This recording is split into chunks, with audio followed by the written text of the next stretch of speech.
Praise the lord. ఈరోజు వాక్యాంశము మత్తయి సువార్త 4:10. ప్రభువైన నీ దేవునికి మొక్కి ఆయనను మాత్రమే సేవింపవలెను.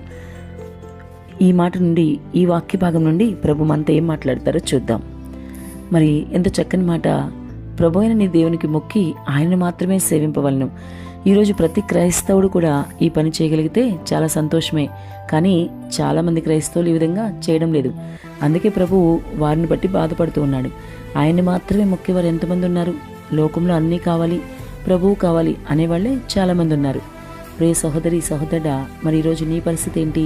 నీ ఆత్మీయ జీవితం ఎలా ఉంది? నీవు ఎవరిని సేవిస్తున్నావు? నీవు ఎవరిని మొక్కుతున్నావు? నీ ప్రభువు కంటే ప్రధానమైనది నీకేదైనా ఉందా? ఆలోచించు. నీవు కేవలం ఆయనకు మాత్రమే మొక్కాలని నీకు తెలుసా? ఈ విషయం నీకు అసలు అర్థమవుతుందా? నీ జీవితంలో నీవు ప్రభువుని మాత్రమే సేవించాలి. ఈరోజు ఈ వాక్యం ద్వారా ప్రభు నీతో సూటిగా మాట్లాడుతున్నారు. కాబట్టి వేరే దేని వైపు నీ దృష్టి ఉందో, అందుకే దేవుడు ఈరోజు ఈ వాక్యం ద్వారా నీతో మాట్లాడుతున్నారు.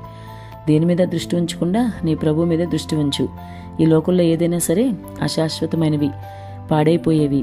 కాబట్టి వాటి మీద దృష్టి నిలుపకుండా అక్షయుడైన నీ ప్రభు వైపే చూడు. శాశ్వతుడైన నీ దేవుని మీదే నీ దృష్టి ఉంచు. నీ ఆత్మీయ జీవితంలో ప్రభు వైపు చూస్తూ ముందుకు వెళ్ళాలి. అప్పుడు ఆయన మీద నువ్వు పూర్తిగా ఆధారపడగలుగుతావు, ఆయన్నే సేవించగలుగుతావు. మరి నీ ప్రభు కంటే నీకేది ఎక్కువైనా సరే అది నీకు విగ్రహంగా పరిగణించబడుతుంది. ఈ విషయాన్ని నువ్వు మరి ముఖ్యంగా గుర్తించు. కాబట్టి నీవు అటువంటి విగ్రహాలు ఏది నీ జీవితంలో ఉన్నా సరే, అంటే కేవలం విగ్రహాలు అంటే గోడ మీద ఉన్నవే కాదు, నీ జీవితంలో నీకు ప్రభు కంటే నువ్వు ఏదైతే ఎక్కువ ప్రాధాన్యత ఇస్తున్నావో, ఎక్కువ ఇష్టపడుతున్నావో అది నీకు విగ్రహమే అవుతుంది కదా.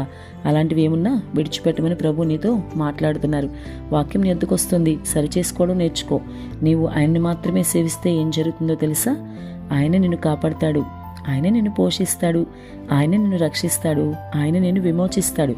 నిత్య నరకాగ్ని నుంచి తప్పించి నిత్య జీవానికి వారసుడిగా చేస్తాడు. కాబట్టి నీ ప్రభువుని ఆధారంగా చేసుకుని ముందుకు సాగు. ఆమేన్.